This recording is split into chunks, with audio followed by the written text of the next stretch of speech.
The border area between Thailand and Cambodia has recently become a focal point for regional observers.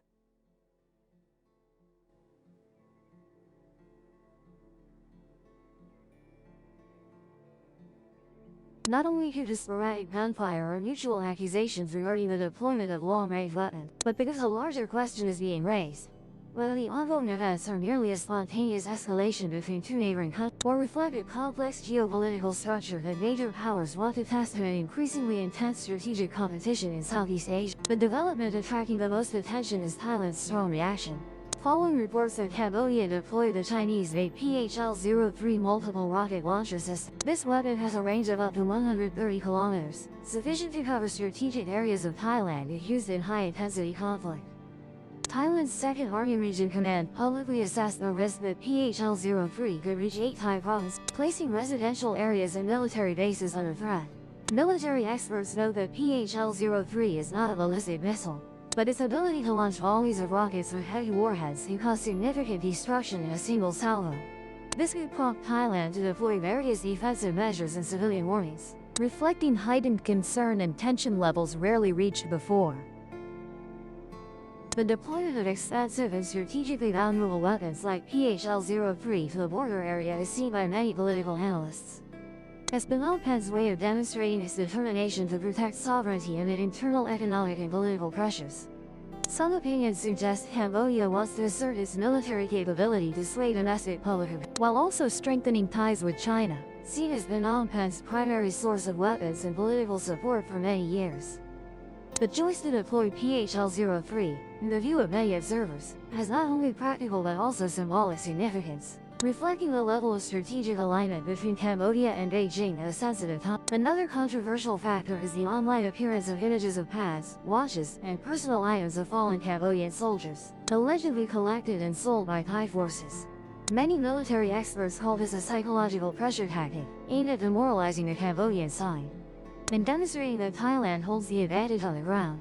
From the perspective of observers, the Thai-Cambodian conflict seems to have transcended pure military comfort, spreading into the realm of public opinion and media, where psychological warfare elements may have broader impact than actual conflict. The appearance of fallen soldiers' belongings on social media platforms has made the situation more sensitive than ever. Alongside that is a series of accusations and counter-accusations. Thailand claims Cambodia is moving PHL-03 complexes with the intent to expand the threat range, while Phnom Penh accuses Thailand of deliberately stirring public opinion and exaggerating military. Many believe the escalation spiral often stems from a lack of trust, internal political pressures, and the influence of major powers. All these factors are present in the current tension, making it very difficult for the two countries to de-escalate or back. What particularly concerns observers is the possibility that the Thai-Cambodian confrontation has been for the strategic calculations of the US and China. In the view of many military and political scholars, a border conflict in Southeast Asia at present can hardly be separated from the competition between these two. Many experts believe the Thai-Cambodian tension erupted just as the two powers need to assess each other's response capabilities in the region. Cambodia is an important link in China's calculations. Thailand, in turn, is a traditional military. When one side moves, the other is forced to recalibrate. Thus, seemingly bilateral moves on the border carry greater significance. They can provide information for the US and China to adjust strategies, measure each other's commitment levels to allies, or even exert pressure by creating tactical hotspots to divert the opponent's resources. This is why many international analysts conclude that the Thai-Cambodian conflict is serving as a test for the geopolitical chessboard of Southeast Asia. In that understanding, although the initial cause stems from border disputes, subsequent developments are drawn into the larger calculations of the two major powers, where smaller countries can hardly avoid becoming arenas for power competition. According to many assessments, Cambodia is considered Beijing's most reliable foothold in Southeast Asia, both militarily and politically. Any developments related to Phnom Penh forced China to carefully calculate. Observers believe that if the border conflict escalates beyond the current level, Beijing will have to demonstrate the extent of its commitment to its ally, from diplomatic support to more discreet strategic moves. That is why many experts note that the US is closely monitoring the situation. As long as China assumes the role of protecting Cambodia, Washington can assess its level of decisiveness, willingness to take risks, and how Beijing allocates resources across multiples, from the South China Sea to the Taiwan Strait. Conversely, China can also observe how the US reacts when Thailand, a treaty ally of Washington, confronts a close partner of Beijing. In this context, many international observers believe the U.S. is indirectly led from the instability in the heart of the Indo-Chinese Peninsula. As Cambodia faces security pressure, China is forced to divert resources and closely monitor developments to protect its strategic position in Peninsula. This comes at a time when Beijing is under increasing pressure in maritime domains, particularly in the South China Sea, where clashes with the Philippines and the U.S. presence are intensifying.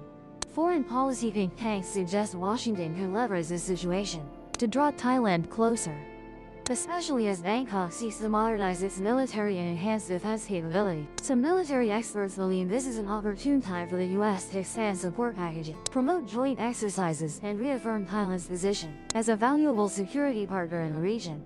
All of this, according to many scholars, could potentially weaken ASEAN's unity, which relies on consensus among its members. When two member states confront each other, ASEAN's institutional strength erodes, creating opportunities for major powers to increase influence through Thailand. While Cambodia appears closely aligned with Beijing, Thailand exhibits a different stance, outwardly maintaining a neutral position, but according to many, Bangkok has recently shown signs of shifting. Large-scale military exercises with the U.S. and commitments of military are seen as factors boosting Thailand's confidence in responding firmly to Cambodia. Observers believe Thailand wants to assert its position as a key security partner in the U.S. strategy for mainland Southeast Asia.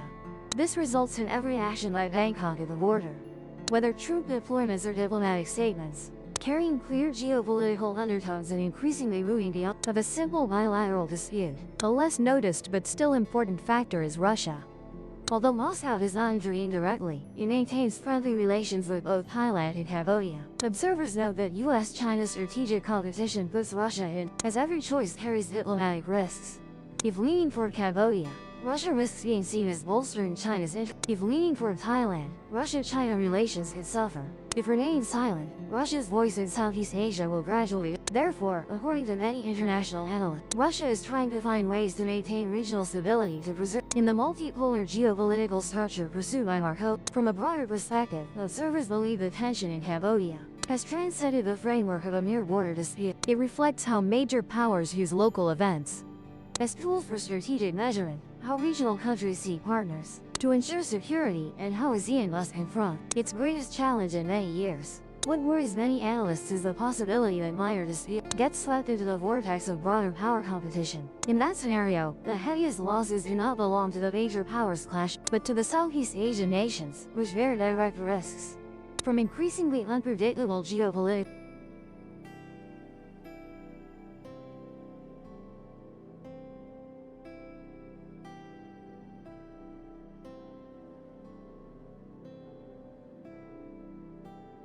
Subscribe to the Arcane Atlas channel to see the latest videos. Like the journey? Subscribe and join the next expedition.